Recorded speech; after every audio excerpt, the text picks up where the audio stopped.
On s'en va à la pause commerciale de la demi de l'heure, mesdames, messieurs.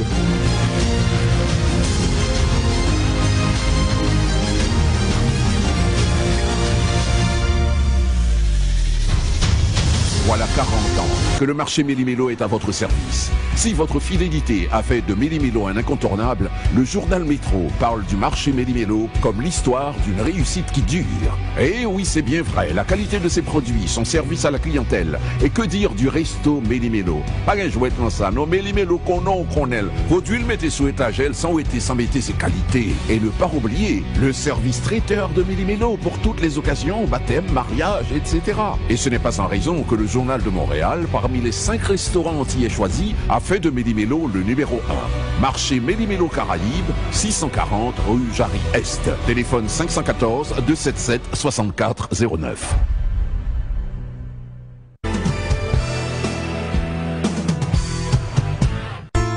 Vous avez un projet pour vous ou pour un membre de votre famille en matière d'immigration? Confiez-vous à un professionnel qualifié, reconnu et autorisé. Pour vos besoins en matière d'immigration, un seul nom, une seule référence. Cabinet d'immigration Hercule. Pour le regroupement familial, réfugiés, travailleurs qualifiés, considération humanitaire, permis d'études, permis de travail, visa de visiteur, appel en cas de refus, défense et représentation devant la CSR, cabinet Hercule. Pour une consultation ou un rendez-vous, présentez-vous au 96 à 58 boulevard Saint-Michel entre Industriel et Sauvé. Téléphone 514 616 2024 ou 514 725 2024. Il y a des jours avec, il y a des jours sans. Les jours avec, on est déjà avec. Mais les jours sans, il faut faire avec le AM 1410.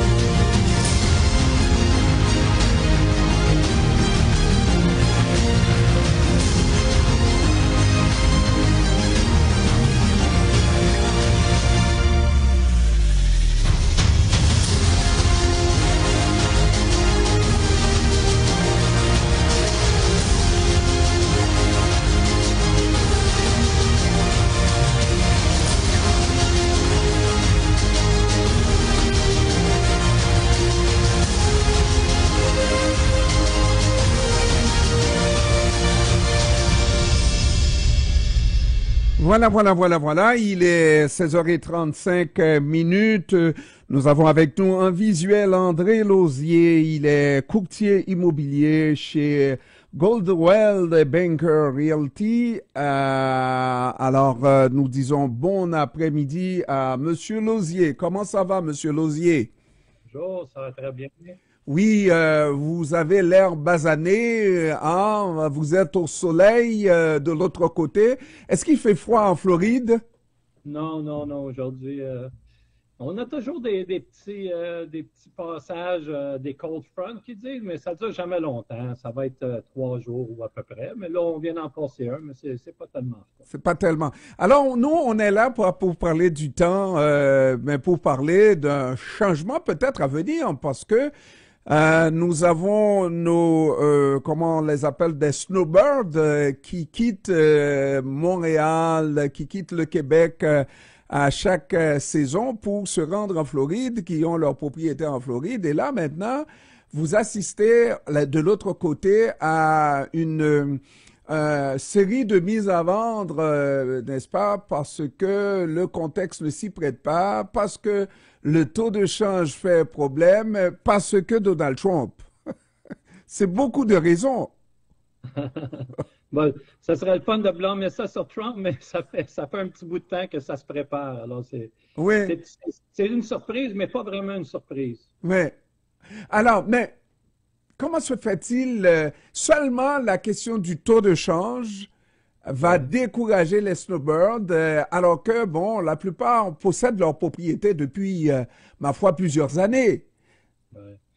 Mais ce qui se passe, c'est pas juste le taux d'échange. C'est que Au début 2024, l'État de la Floride a décidé, parce qu'il y a eu un édifice qui s'est écroulé il y a 2 ans, à Surfside. Alors, quand ce building-là est tombé, là, l'État de la Floride, il dit, OK, ça suffit, cet édifice-là, il a été mal entretenu, on ne veut pas que ça arrive. Fait que là ils veulent que tous les buildings aient des inspections à tous les 10 ans. Tu sais, quand un building arrive, puis il y a plus qu'une trentaine d'années, il veut qu'il y ait des inspections.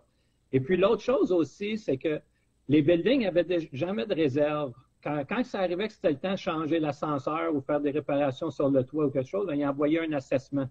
Et puis là, en 2024, au début de l'année, ils ont dit, à partir du 1er janvier 2025, ils veulent que tous les buildings aient des réserves. Mais le problème avec ça, c'est qu'il y a un pourcentage qui va pour le toit, pour la piscine, pour les endroits communs. Et puis quand les frais de condo, s'ils ne doivent pas, c'est bien proche. Alors ça, c'est pas juste les Québécois, puis c'est pas juste... Moi, j'ai eu espoir toute l'année en 2024. Juste pour donner un exemple, j'avais un monsieur, il avait 80 ans, c'était un Américain, c'était pas un snowbird. Le monsieur, il vit sur un fixed income. Et puis, ses frais de condo ont été de 379 à 820 $, quelque chose comme ça. Alors, il n'avait pas les moyens, il a été obligé de vendre. Là, il est parti se louer un petit quelque chose. Et là, avec les Canadiens, quand il y en a qui viennent ici 3 mois ou 4 mois dans l'année, et puis là, les frais de condo vont de 350, 375, puis ça peut monter à 700, 800. Ben et on parle de montant par mois, là, de frais de condo. Ouais, c'est ça. Quand on prend les frais de condo par mois, après ça, il y a les taxes. Fait que parce que dans les frais de condo, il y a les assurances qui fait, là, il y a le fonds. C'est pour ça que je dis, là, ça fait 1 an qu'on le sait. Moi, j'ai toujours pensé, parce que la Floride, c'est un État qui a beaucoup de retraités. Et puis, c'est pour ça, j'ai toujours pensé qu'il aurait fait quelque chose pour venir à la rescousse des personnes plus âgées. C'est pour ça que je dis, les élections de Trump, c'était au mois de novembre, et puis là, il vient de rentrer au pouvoir hier, mais c'est pas à cause de lui qu'il y a ces développements-là. Ça fait plusieurs mois que c'est en cours. Mais maintenant, ça veut dire que vous avez plusieurs inscriptions, Oui. comme ça se peut pas, oui, hein? Oui, mais ce qui arrive, disons qu'avant, on prenait un building, et puis s'il arrivait, puis il disait, OK, là, on va changer le toit, ça prend 10 000 ou 20 000 $ par condo. Là, il y en a tout le temps qui disaient, ben là, moi, j'en ai assez ici, là, je veux vendre, ça m'intéresse plus. Là, le problème, c'est que il y a eu cette augmentation-là dans tous les condos à la grandeur. Là, tous ceux qui sont pas contents, ou des fois, il peut y avoir des investisseurs qui faisaient peut-être 300, 400, 500 $ de profit par mois. Fait que là, en ayant des gros frais comme ça, mais là, ils font plus d'argent. Fait que là, à cause de ça, ça affecte tout le monde vend en même temps. C'est pour ça que ça affecte les prix, mais c'est sûr qu'il y a une vague, il y a une grosse vague de vendeurs, mais éventuellement, ceux qui choquent puis qui décident qu'ils n'ont pas les moyens ou que ça ne leur tente plus, ben, ils vendent tout là. Éventuellement, ça devrait se rétablir. Donc, ça risque de devenir, comme il y a quelques années, ça c'était une décision à cause des taux d'intérêt, n'est-ce pas? Et les gens perdaient leur propriété et tout le monde se mettait à vendre en même temps. Et ça a permis à des snowbirds de s'acheter quelque chose. Et là, maintenant, c'est une autre étape. Et ceux qui ont acheté il y a quelques années à des prix très bas se mettent à vendre maintenant. Oui, le monde prend leur profit. Mais aussi, vous devez parler avec le taux d'intérêt, tout, c'est quand il y a eu le crash en 2007. Ouais. Mais ça n'en viendra jamais à ça. Parce qu'en 2007, le monde achetait. Il faisait du financement à 100%, même qu'il y avait un crédit des vendeurs pour financer. Là, les propriétés montaient. Là, quand ça a changé de bord, tout le monde, il n'y a personne qui avait de l'équité. Depuis 15-20 ans, ça n'existe plus. Ça. Tout le monde qui achète, ils mettent au moins 20%, 25% de cash down. Mais c'est un fait. Là, le monde, il y en a qui décident. C'est tout relatif aussi, parce que si on regarde en 2017-2018, un petit peu avant le COVID, si on regarde une propriété, si ça n'a pas doublé en valeur, c'est bien proche. Alors, à long terme, c'est toujours un bon investissement. On a parlé tout à l'heure, en début d'entrevue, du fait que la plupart de ces condos-là sont mal entretenus et on regardait un petit peu en direction des snowbirds qui passent leur été ailleurs, comme on ne citera pas le Québec, n'est-ce pas, et qui ne font absolument rien entre les deux saisons. Pour retaper leur immeuble. Est-ce que ça, c'est une cause essentielle? Est-ce que d'abord, ces snowbirds-là ne trouvent pas l'occasion de louer un Airbnb, exemple, le temps qu'ils n'occupent pas ces propriétés-là? Oui, mais ça ici, il y a beaucoup de complexes, c'est 55 ans et plus. Il y a beaucoup de complexes qui laissent une location par année. Il peut y avoir bien des restrictions. C'est pas tous les buildings qui laissent faire du Airbnb. Puis, même si quelqu'un pouvait le faire, la grosse saison, c'est de novembre au mois de mars-avril. Si quelqu'un s'en sert pas durant l'été, quand même qu'il pouvait le louer en été, c'est pas là qui était la grosse. C'est pas là qu'il va avoir le plus gros prix. Maintenant, est-ce que cette situation-là ne risque pas de sensibiliser les autorités à faire quelque chose, lever certaines restrictions et éviter qu'il y ait... Parce que c'était un gros choc il y a quelques années.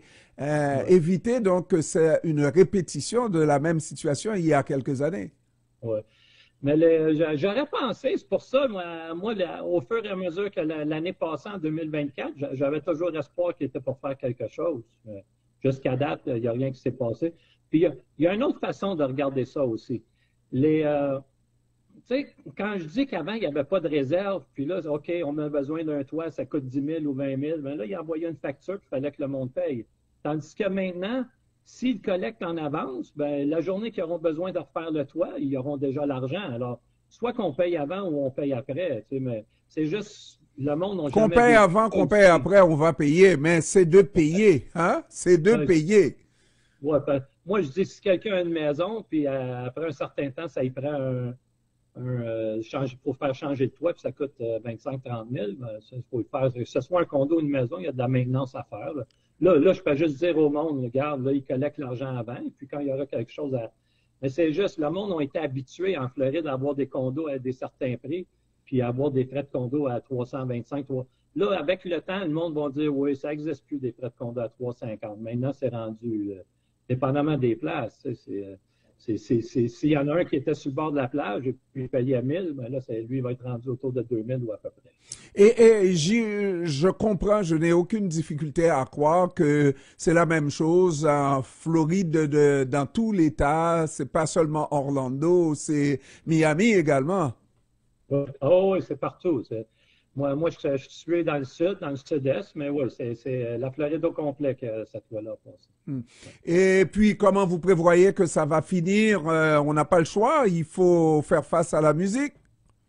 Ben, moi, le marché floridien, c'est différent de n'importe quel marché. Si quelqu'un est à New York, à Texas ou à Détroit, ça va être différent. Tout est complètement différent. Même quand ça l'avait crashé en 2007, le marché de la Floride, ça a été un des premiers à recouvrir parce que ça reste, la température est belle, puis ça reste toujours en demande. Les gens qui viennent, c'est des deuxièmes résidences. Alors, j'ai pas peur que ça va se rajouter.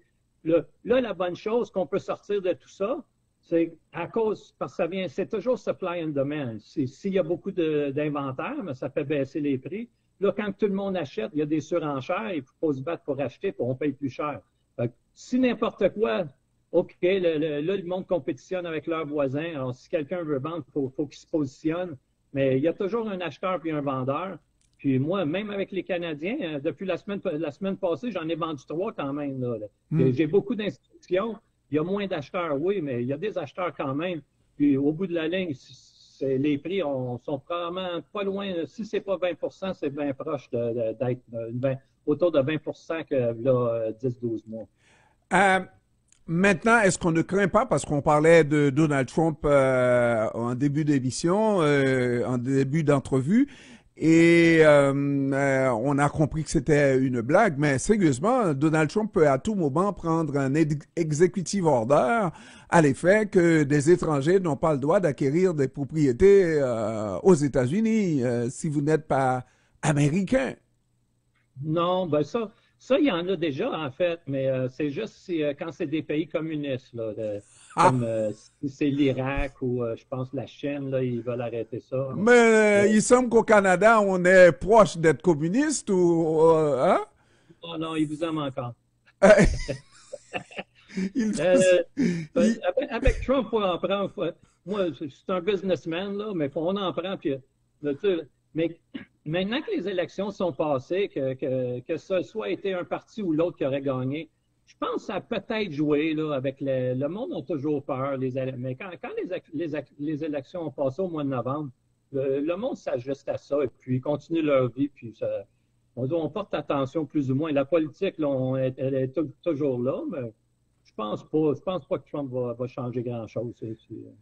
Donc, vous êtes prêt à vendre des condos. Vous avez des condos à vendre. Donc, expliquez-nous, dites-nous là pour voir si on peut aller chercher l'argent et vous appeler tout de suite pour nous acheter un condo. Ce qu'on appelle un 4,5 là à Orlando, là, ça se mesure à combien là?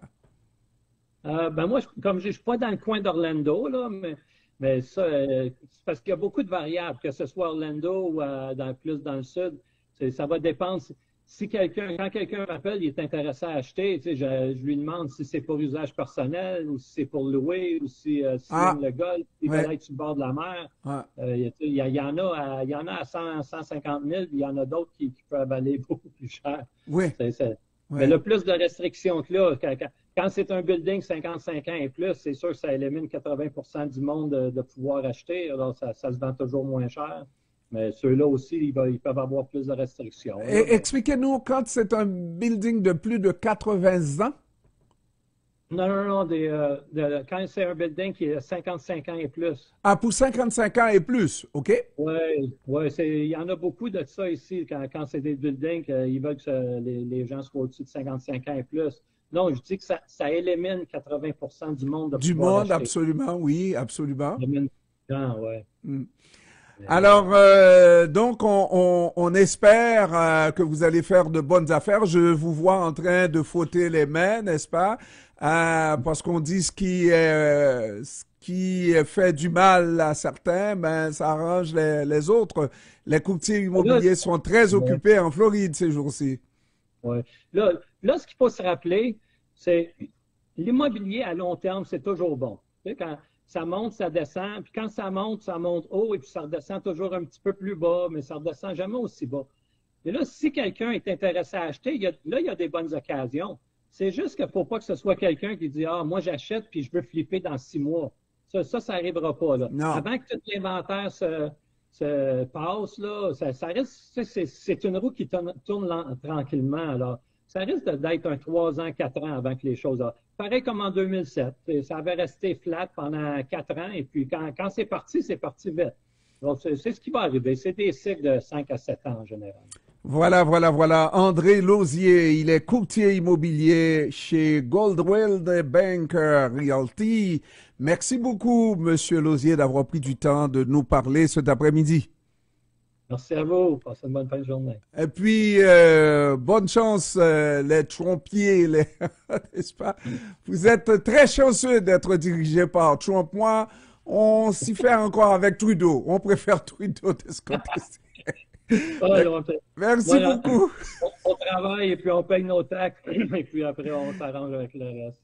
Merci beaucoup. Merci, au revoir. Au revoir.